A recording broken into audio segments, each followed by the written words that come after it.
السلام علیکم پلانٹ فن کے میرے پیارے دوستوں، میرے ساتھیوں، میرے گڈے، میرے گلہریوں، آپ کو آپ کی گل آپی کی طرف سے ان کے پیارے شو، مطلب آپ کے پیارے شو گل کی باتوں میں بہت بہت خوش آمدید۔ تو کیسے ہیں آپ سب بچے؟ ٹھیک ہیں، خیریت سے ہیں؟ جی موسم بھی اچھا ہو گیا ہے، امید ہے آج آپ بہت انجوائے کر رہے ہوں گے۔ دھوپ تو باہر ہے لیکن تھوڑا سا اللہ کی طرف سے رحمت ہو گئی، کل تو بڑی آندھی آئی اور پھر اس کے بعد بارش کی وجہ سے تھوڑا سا موسم اچھا ہو گیا، بہتر ہو گیا۔ چلو اچھا ہے، اللہ کا شکر ہے۔ اور اسی طرح سب بچے دعائیں کرتے رہیں کہ اللہ تعالیٰ ہم پر یہ جو گرمی کا جو عذاب اس ٹائم آیا ہوا ہے، بہت شدید گرمی کی لہر چل رہی ہے، تو یہ گرمی جو ہے وہ کم ہو جائے۔ اور ہمارے بچے جو ہیں نا وہ زیادہ گرمی برداشت نہیں کر سکتے، جی جی بچے بھی نہیں کر سکتے اور بڑے بھی نہیں کر سکتے۔ تو اللہ تعالیٰ بس اپنا رحمت ہم پر بنائی رکھے اور اسی طرح سب اپنے گھروں میں خوش رہیں، آباد رہیں، ہنستے مسکراتے کھیلتے رہیں، کودتے رہیں۔ چلیں جناب، تو پھر شروع کرتے ہیں ہم اپنا آج کا پروگرام۔ اور آج کے پروگرام کا پہلا سیگمنٹ ہے، آپ کو پتہ ہے جی، آج کی آیت۔ تو آج کی جو ہماری آیت ہے وہ ہے سورہ الحجرات سے، اور آیت نمبر ہے 12، جس کا ترجمہ ہے بسم اللہ الرحمن الرحیم، کسی کی ٹو میں مت رہو۔ اب اس کا کیا مطلب ہے؟ اللہ تعالیٰ فرما رہے ہیں کہ کسی کے تجسس نہ کرو، مطلب کسی کا پیچھا نہ کرو، اس کے پیچھے لگے نہ رہو کہ وہ کیا کر رہا ہے، کیا کھا رہا ہے، کیا پی رہا ہے، کیسے جا رہا ہے، کیسے آ رہا ہے۔ مطلب یہ چیزیں کتنی غلط لگتی ہیں کہ اللہ تعالیٰ کو بھی یہ چیز پسند نہیں ہے کہ جب ایک بندہ آپ کو نقصان ہی نہیں پہنچا رہا، آپ کے لیے کچھ غلط کر ہی نہیں رہا، وہ اپنے آپ میں رہتا ہے، اپنے کام سے کام رکھتا ہے، کوئی ایسی ایکٹیویٹی نہیں کرتا کہ جس سے کسی کو تکلیف ہو، تو پھر کیوں ہم اس کے پیچھے لگے رہیں صرف یہ جاننے کے لیے کہ ہاں یہ کرتا کیا ہے؟ پتہ تو کروانا چاہیے، آخر اس کے پاس پیسے کہاں سے آئے؟ پتہ تو کروانا چاہیے، آخر اس نے گاڑی لی، پتہ تو کروانا چاہیے۔ مطلب بہت بری اخلاق سے گری ہوئی حرکت لگتی ہے یہ ویسے، اور پھر بھی اور اللہ کو بھی پسند نہیں ہے۔ جب اللہ کو پسند نہیں ہے تو پھر اس کا مطلب ہے یہ مناسب ہی نہیں، یہ ٹھیک ہی نہیں ہے، یہ کرنا ہی نہیں۔ جو کام اللہ کو پسند نہیں ہے وہ کام کرنے بھی نہیں چاہیے۔ تو ہم بھی اس چیز سے پرہیز کریں کہ ہم جب لوگوں کے ٹٹولتے رہتے ہیں کہ کس طرح کیسے باتوں باتوں میں یا ان کے پیچھے آگے جا کے یا کسی کو کہہ کے پتہ تو کروانا کون کیا کر رہا ہے، تو یہ بہت غلط بات ہے، اللہ کا ناپسندیدہ عمل ہے، اور وہ عمل ہمیں نہیں کرنا چاہیے کہ جو اللہ کو پسند نہ آئے۔ اور ہمیں اس بات کو سمجھنا چاہیے کہ اللہ ہمارے بھلے کے لیے ہی ہمیں روک رہا ہے، کیونکہ اللہ نہیں چاہتا کہ میرے بندے کسی نقصان پہ آئیں۔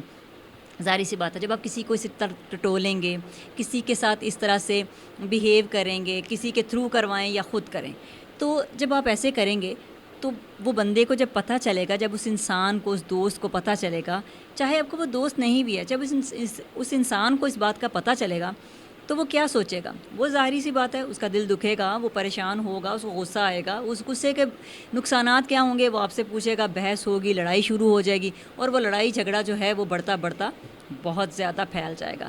تو ہمیں ان چیزوں سے بچنا چاہیے کہ جن سے ہمارے لیے یا ہمارے ارد گرد کے لوگوں کو نقصان ہو۔ ٹھیک ہے بچوں؟ تو یہ تھی ہماری آج کی آیت۔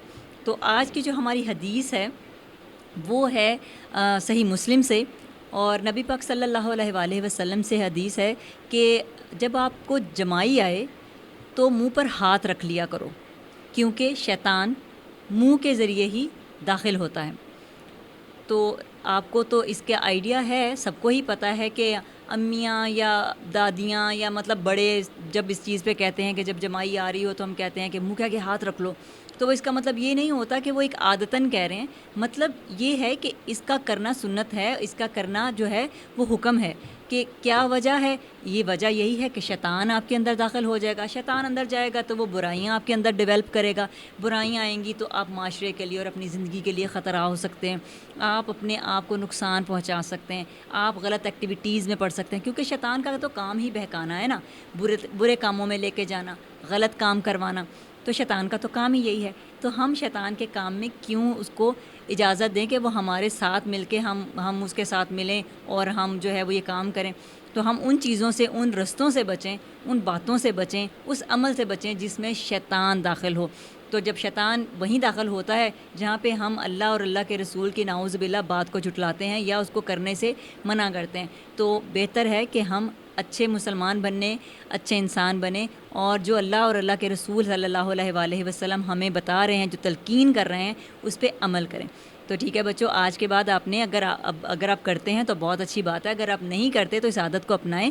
جب بھی آپ کو جمائی آئے آپ نے منہ کے آگے ہاتھ رکھ لینا ہے، اور اگر آپ کو لگے کہ آپ کے کوئی ساتھی آپ کے ارد گرد کوئی ایسا عمل نہیں کر رہے تو ان کو آپ باقاعدہ اب سے یہ بتا سکتے ہیں کہ میں ایسا کیوں کہہ رہا ہوں، ٹھیک ہے نا. آپ کی گل آپی نے آپ کو یہی بات اسی لیے بتائی کہ آپ کم سے کم جب کسی کو بتائیں گے تو آپ یہ حوالہ دے سکتے ہیں اس حدیث کا کہ میں نے گل آپی سے سنا تھا، گل آپی نے مجھے بتایا تھا کہ یہ حدیث ہے، بالکل یہ حدیث ہے، اور جب جمائی آئے تو منہ کے آگے ہاتھ رکھ لیا کرو. میرے بچے بہت اچھے ہیں، میری بات کو بہت اچھے سے فالو کرتے ہیں، اور ایسے ہی اللہ کے کام سنتے رہیں اور اللہ کی باتیں سنیں، اللہ کے کاموں پہ عمل کریں، اور وہ کام کریں جو اللہ کو اور اللہ کے رسول صلی اللہ علیہ وآلہ وسلم کو پسند ہیں.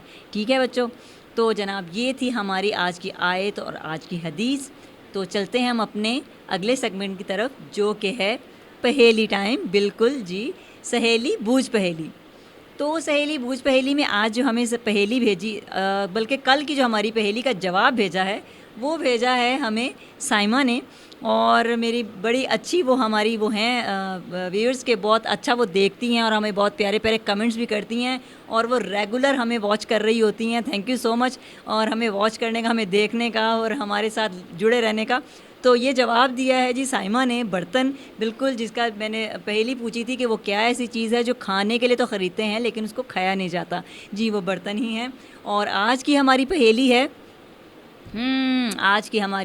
ہے کہ وہ ایسی کیا چیز ہے جو ہمیشہ بڑھتی ہے، کم نہیں ہوتی. بہت سے بچوں نے تو گیس بھی کر لیا ہوگا. بالکل، اور گیس کر لیا تو فوراً جواب دیں. گلابی ویٹ کر رہی ہیں آپ کا، اور جیسے ہی آپ جواب دیں گے ہم آپ کا یہاں پہ اناؤنس کر دیں گے کہ کس بچے نے کیسا جواب دیا. اور پیارے پیارے بچے میرے ساتھ جڑے رہتے ہیں. ٹھیک ہے، تو جناب اب ہماری باری آتی ہے وش کی. تو وش ہے جناب، بہت پیاری وش بھیجی ہے سعدیہ نے اپنے دادا دادی کے لیے. ان کے دادا دادی گئے ہیں حج پہ اور وہ ان کے لیے بیسٹ وشیز کہہ رہی ہیں. جی بالکل، ہماری طرف سے بھی آپ کو بیسٹ وشیز. خیال سے جائیں، خیریت سے جائیں، اللہ تعالیٰ آپ کی عبادات کو قبول فرمائے. اور آپ سعدیہ کے لیے اپنے گھر والوں کے ساتھ ساتھ ہمارے لیے بھی دعائیں کریے گا، ہمیں بھی دعاؤں میں شامل رکھیے گا. اللہ تعالیٰ آپ کو سلامت رکھے اور آپ کے اس فریضے کو بخوبی انجام کروائے، آمین. تو چلیں، ہو گئی ہماری آج کی اتنی سی بات، لیکن ابھی کیا باقی ہے؟ جی ابھی باقی ہے ہماری آج کی سیر، اور ہم چل رہے ہیں پاکستان کی سیر میں ایک بڑی پیاری جگہ. اور وہ پیاری جگہ کون سی ہے؟ وہ پیاری جگہ میری تو بہت فیوریٹ ہے، وہ ہے جناب بادشاہی مسجد. جی ہاں، بادشاہی مسجد بہت خوبصورت. اور مسجد کا نام سن کے آپ یہ ہو رہے ہیں کہ شاید مسجد میں لے کے جا رہے ہیں. نہیں، بادشاہی مسجد سے کون واقف نہیں ہے؟ بادشاہی مسجد ایک مغلیائی سلطنت، مغلیائی دور کی ایک خوبصورت فن تعمیر ہے. بہت خوبصورت ایک ہمیں تحفہ ہے جس کو دیکھ کے آج بھی دل کو ٹھنڈک ملتی ہے، مزہ آتا ہے، اچھا لگتا ہے. وہاں دیر تک بیٹھنے کا بھی دل کرتا ہے. اچھی خوبصورت چیز بنائی ہوئی ہے جس کو دیکھنے کے لیے نہ صرف پاکستان بلکہ پاکستان سے باہر کے لوگ بھی آتے ہیں، اور وہ اس طرز تعمیر کو دیکھ کے جاتے ہیں، وہ اس خوبصورتی کو دیکھ کے جاتے ہیں کہ جس ٹائم ٹیکنالوجی بھی اتنی نہیں تھی لیکن اس قدر خوبصورت اور اتنی پیاری مسجد بنائی گئی. جی تو اس مسجد کو جو بنایا تھا وہ بنایا تھا 1671 میں، اور بنایا گیا اورنگزیب بادشاہ نے. اورنگزیب بادشاہ نے یہ بنایا تھا. جب بنایا تو اس سے پہلے ان کے جو والد تھے شاہ جہان، انہوں نے یہ 25 سال پہلے دہلی میں بنائی تھی جامع مسجد. تو اورنگزیب بادشاہ نے سیم اسی طرح کی مسجد جو ہے وہ یہاں پہ بھی بنا دی لاہور میں. تو ایک علاقہ میں وہ بنائی، تو جہاں پہ وہ رہا کرتے تھے شاہ جہان، انہوں نے کہا کہ میں اپنے قریبی ایک بنا لوں. تو انہوں نے بھی سیم اپنے والد کی بنائی گئی جو مسجد تھی اس کی طرح کی مسجد بنا دی، جو کہ 2 سال کے عرصے میں کمپلیٹ ہوئی. 1671 میں بنی اسٹارٹ ہوئی اور 1673 تک اس کی تعمیر مکمل ہو چکی تھی. اور پھر اس میں جو پتھر استعمال کیا گیا وہ لال رنگ کا سنگ مرمر. آج بھی لوگ دیکھتے ہیں تو وہ دیکھتے ہی دھنگ رہ جاتے ہیں، اتنا خوبصورت اور پیارا لگتا ہے، اس کی چمک آج بھی برقرار ہے. اور اس کے علاوہ جو بادشاہی مسجد ہے اس میں ایک بڑی مزے کی بات جو میں نے آپ کو نہیں بتائی. جی بادشاہی مسجد کا جو اصل نام ہے وہ تو آپ کو پتہ ہی نہیں ہے. چلیں، آپ کی گل آپی آئی کس لیے؟ اسی لیے بتانے کے لیے. بادشاہی مسجد کا اصل نام ہے ابو ظفر محی الدین محمد عالمگیر بادشاہ مسجد. یہ ہے اصل نام، اسی لیے اس کو بادشاہی مسجد یا شاہی مسجد یا شہنشاہ مسجد کہا جاتا ہے. اب اس کا یہ ہے کہ یہ اس دور میں بننے والی تو بہت بڑی مسجد تھی، پھر اس کے بعد یہ پاکستان کی بڑی مسجد بن گئی جب پاکستان آزاد ہوا، اور اب یہ پاکستان کی تیسری بڑی مسجد، بادشاہی مسجد کے رقبے کے لحاظ سے 29,867 مربع میٹر پھیلی ہوئی ہے، جس میں 55,000 مسلمان بیک وقت نماز پڑھ سکتے ہیں۔ 55,000 کا مطلب کیا ہے؟ اتنی بڑی مسجد ہے، اور اب اتنے بڑے مسجد میں 55,000 سے زیادہ لاہور میں لوگ بستے ہیں۔ اللہ کرے وہ سارے کے سارے یہاں پہ نماز پڑھنے کے لیے آیا کریں، کیونکہ یہ مسجد صرف دیکھنے کے لیے نہیں، عبادت کرنے کے لیے بھی ہے۔ تو خیر آگے بڑھتے ہیں اس بات کو لے کے کہ یہ مسجد جو ہے یہ جب بنائی گئی تو اس کے اوپر پھر جب یہ بن گئی تو پھر ظاہر سی بات ہے انگریز دور آ گیا، انگریزوں نے تھوڑی دیر اس کو اپنے قبضے میں کر لیا، تو پھر کچھ اس میں تھوڑا معاملات اس کے خراب ہو گئے، کہیں سے ٹوٹ پھوٹ بھی گئی، پھر اس کی جو تعمیر تھی وہ اس کی بحالی دوبارہ سٹارٹ کی گئی، اور وہ جب سٹارٹ ہوئی وہ ہوئی جناب 1939 میں 39 میں، اور پھر 1960 تک اس کی تعمیر چلتی رہی، جبکہ پاکستان بھی بن گیا لیکن تعمیر نہیں رکی، اور اس کی تب سے لے کے اب تک کی تعمیر میں مطلب 1939 سے لے کے 1939 سے لے کے 1960 تک میں اس کی تعمیر میں جو ٹوٹل خرچہ آیا وہ آیا 4.8 ملین کا۔ جی ظاہر سی بات ہے، اتنی بڑی مسجد ہے، اتنا تو آئے گا ہی۔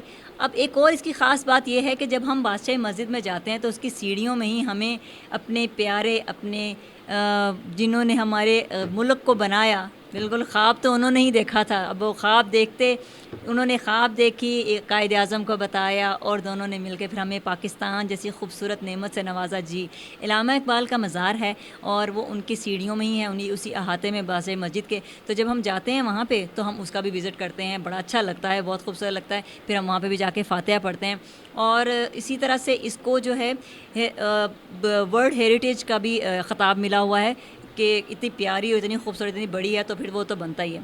اور جو اس کی بہت خوبصورت اور بہترین بات جو کہ صرف اسی مسجد کے ساتھ منسلک ہے وہ یہ کہ جو اسلامک کانفرنس ایک ہوئی تھی پاکستان کے اندر، اور اس میں جو ہے تقریباً 39 اسلامک کنٹریز آئی تھی، اور 39 اسلامک کنٹریز کے جو رہنما تھے، جتنے سربراہان تھے، صدر تھے یا جو بھی ان کے طرف سے آئے تھے، انہوں نے اس مسجد میں نماز پڑھی تھی، 39 کنٹریز کے۔ کتنی بڑی سعادت اس مسجد کو یہ بھی ملی ہوئی ہے۔